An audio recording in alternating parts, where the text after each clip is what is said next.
আসসালামু আলাইকুম রহমতুল্লাহ। প্রিয় দর্শক শ্রোতা, আমার একজোড়া কবিতর ডিম থেকে বাচ্চা ফুটাইছে। চলুন আপনাদের দেখাই যে আসলে কীরকম পরিবেশ আর কত বড় হয়েছে।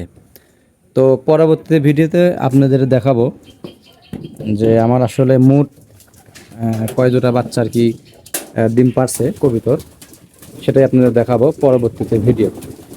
তো চলুন আপনাদের দেখাই। 4 থেকে 5 দিন মনে হয় বয়স হচ্ছে আমাদের ভাবে এখনো। কয়দিন দেখুন, দুইটা বাচ্চা ঢাকার মাধ্যমে এই যে বসে আছে দেখছি। একটা একটু চোখগুলো ফুটছে আল্লাহর রহমতে। ঢাকার মধ্যে দেখেন একদম ঢাকা লাল কালার, তো একদম লাল লাল হয়ে গেছে। এটা আসলে সেই বাচ্চা। তো আপনারাও চাইলে দেখাচ্ছে এভাবে আল্লাহর রহমতে কবিতর পালন করলে করতে পারেন। কারণ ঢাকার মাধ্যমে কবিতর পালন করে আমার অবশ্যই আমার মতো ভালো হচ্ছে।